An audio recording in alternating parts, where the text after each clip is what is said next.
It's Jason Fabok, guys. If you've collected DC Comics anytime in the last 10 years, you are definitely familiar with Jason's work. Jay, thanks for taking the time to talk to us today. Awesome, no problem. We are going to talk a little bit about DC first, and then we'll get into your current project work. You were seemingly the guy for Batman especially, but like a myriad of different work for DC over the years. What got you started in comics and then moved you into working with DC? I had some comics when I was a kid, always loved superheroes and Batman and all that kind of stuff.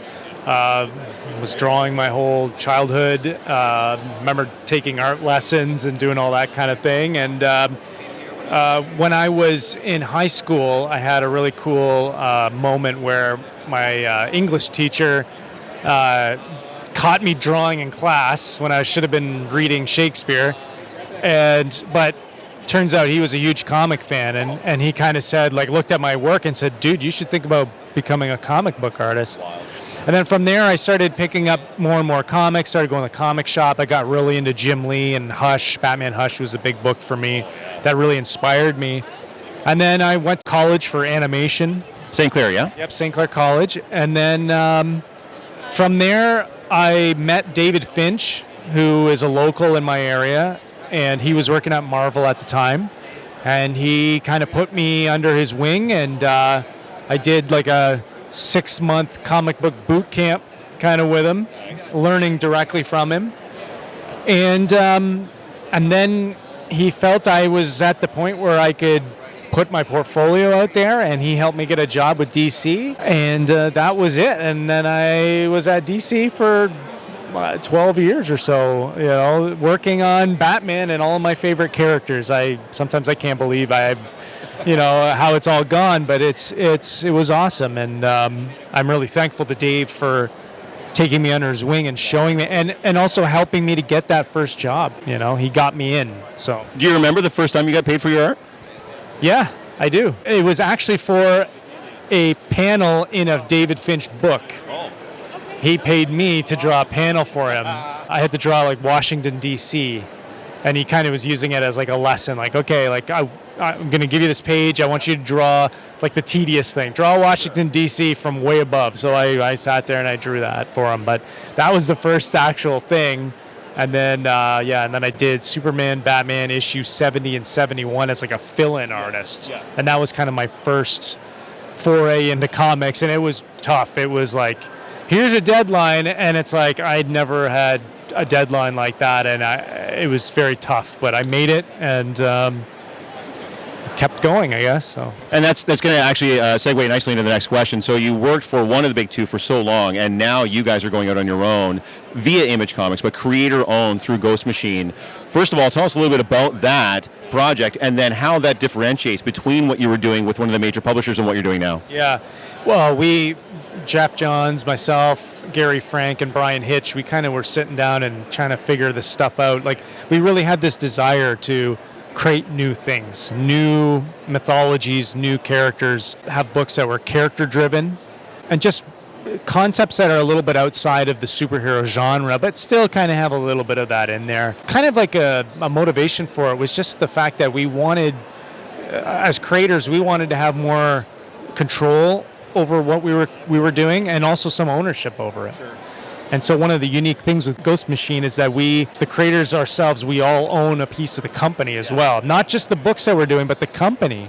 And so as the company prospers. Yeah, everybody prospers. It's like and so we are a true team. It's like a true collaboration from everybody as a company itself. And so it's just a totally different environment from what we had at DC and Marvel. I had great years at DC. Sure. I really loved it, and it was an honor to work on all these characters. But I felt a longing inside of me for the last couple of years where it's like I want to create new things and new characters, new legacies. And so we're getting to do that now. And that would lead us to what's on your T-shirt. So Rook Exodus is your first work through Ghost Machine, is that right? Yes. Can you tell us a little bit about that? Yeah, Rook Exodus is a sci-fi action adventure.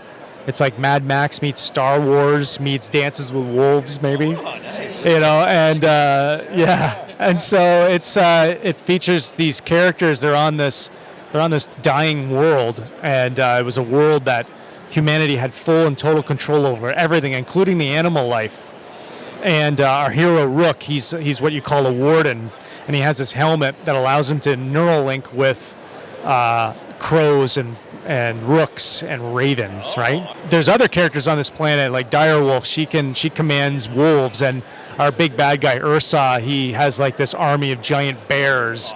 And so like it's like this giant epic battle, but there's personal stories going on with talking like man's connection with nature and technology, and Rook is dealing with this whole thing where he's trying to escape off this world because it's dying, but his friends are like, we got to stay and fight for this world, and so it's classic storytelling, classic action adventure, big concept but personal stories of these characters. Who's working on the book with you?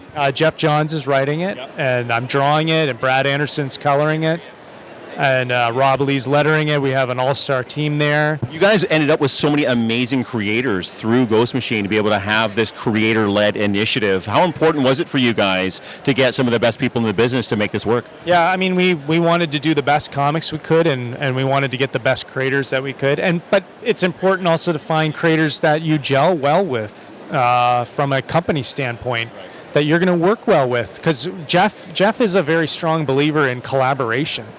And it's not just all him. It's him, he and I, and Brad Anderson and Rob and everybody who's working on this book. We're together, and we each bring something to it. It truly brings about a very unique, a great vision, a creative vision. And so it's like that with the company as well. Everybody's coming together and collaborating on this. It's and it makes for some really great ideas and unique thinking outside the box. It's very exciting. If people want to get involved with Ghost Machine, see the work that you guys are doing, what's the best way for them to go about doing that? Visit your local comic shop, number one. Ask them about Ghost Machine's books. They'll order you some copies. Books are being sold out, but they're going back to reprint constantly. We're having a lot of fan support right now, which is great. GhostMachinePro.com. On Instagram and everything else, it's at Ghost Machine Pro, and you can find our books there. And again, go support local comic shops. We are so thankful. The comic shops have just stepped up, and they're like, we want to be in this with you. And so it's been really great to be able to do that. Guys, it's FanExpo 2024. We got a great opportunity to talk to some comic creators, none better than Jay Fay. You're a local kid. Windsor anyway, but you're a Canadian guy. So getting to have you here at Canadian Con, getting a chance to talk to you has been wonderful. Guys, stay geeky, everyone. We'll see you at the next one.